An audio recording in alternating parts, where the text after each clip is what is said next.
back to my channel. I'm currently a fourth-year medical student in New York City, and today I'll be sharing a few of my own thoughts and experience of medical school up to this point. I'll cover what I found the most challenging through this journey of medical education, and I'll go over what I found the most rewarding in the upcoming video. To be clear, I'm speaking on behalf of my own personal experiences, and my views should not be generalized to everyone's experience of medical school. So let's get started.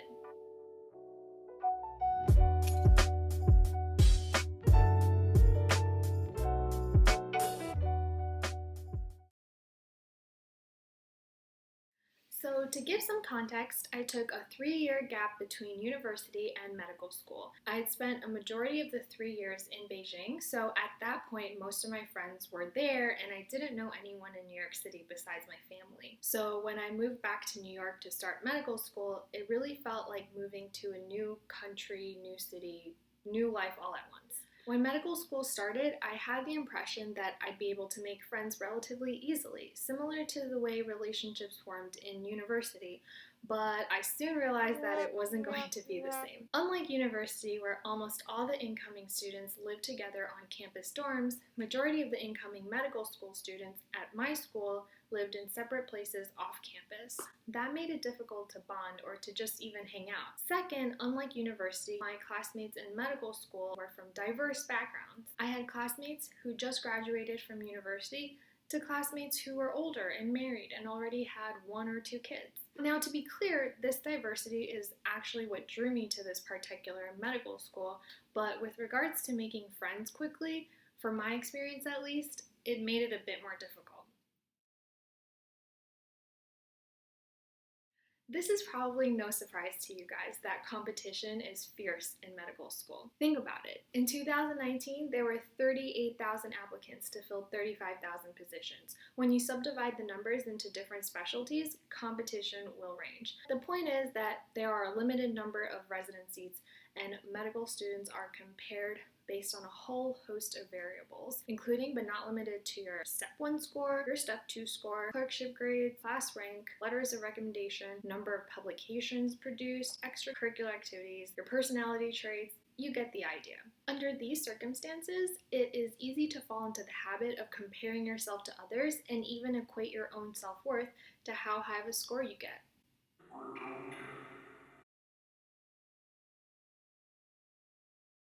Although I wasn't fully aware of this during my 3rd year, looking back, I definitely felt the pressure to impress others. This leads back to the factors which your performance as a medical student is based on, notably the 3rd year clerkship evaluations and letters of recommendation you ask for in your 4th year. Because a slight blemish or negative remark can make the difference between ranking at a residency program or not, it's easy to fall into the mindset of being constantly anxious and worried about how a resident or attending you worked with thought about you, or whether he or she liked you, or if personalities were different, and how that might affect their assessment of you. Again, it's a slippery slope towards equating your self-worth and self-image to how a superior evaluates you. Lastly, the massive amounts of information I had to learn, process, and memorize in a short period of time was not like anything I've faced prior to medical school. I didn't really have any relatives or friends who attended US medical school, so in the beginning, I didn't really have anyone to give me advice on how to even begin approaching the art of studying in medical school. Fortunately, the upperclassmen at my medical school are super supportive and pass down vital insights on how to be efficient with and how to spend your time on what resources to use to maximize your performance on exams. I really had to learn which resources would yield the highest return and allocate the limited number of hours in a day judiciously. This also entailed a level of self-reflection and understanding of what modes of learning that I resonated with the most. And for me, I was most definitely a visual learner, so I opted to use resources that fed me information in such modes, aka videos rather than verbal, aka textbooks. What I've realized since starting rotations in my 3rd and 4th year is that learning and studying methods are an organic thing that you constantly have to revisit and adjust based on changing environments. For me, the studying methods I used in my 1st and 2nd year of medical school were no longer optimal when I started clinical rotations in my 3rd year. because in my third year, most of my days were spent fulfilling clinical work, and long chunks of dedicated studying time were no longer readily available. I've been constantly learning and adjusting different studying techniques.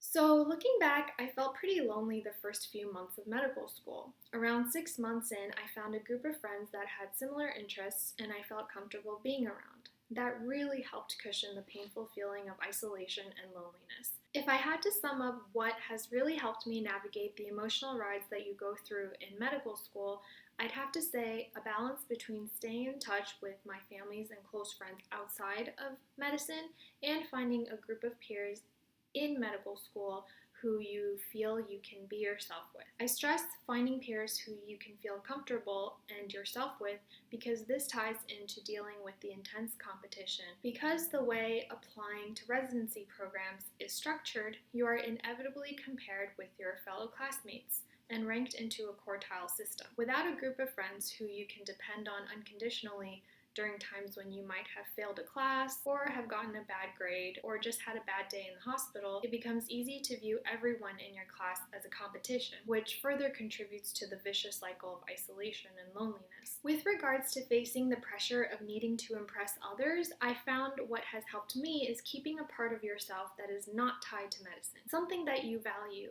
and enjoy doing apart from medicine has helped me stay grounded. Sometimes it's easy to forget your worth outside of being a medical student and being caught up in valuing yourself solely on the evaluations you receive from your mentors and role models. I found that rock climbing, running, and even making these videos have helped remind me that I am more than just a number on a paper or an adequate or inadequate on evaluations. Last but not least, where do you even begin on tackling a challenge like learning decades of amassed knowledge in a short span of time and then applying it relatively smoothly, right? With regards to that, there have been research done on how the human mind works and how to enhance human learning, which I've linked in the description if you want to take a deeper dive yourself. I'll read some of the findings that this research has shown. Hundreds of studies in cognitive and educational psychology have demonstrated that spacing out repeated encounters with the material over time produces superior long-term learning compared with repetitions that are massed together. Spaced review or practice enhances diverse forms of learning, including memory, problem solving, and generalization to new situations.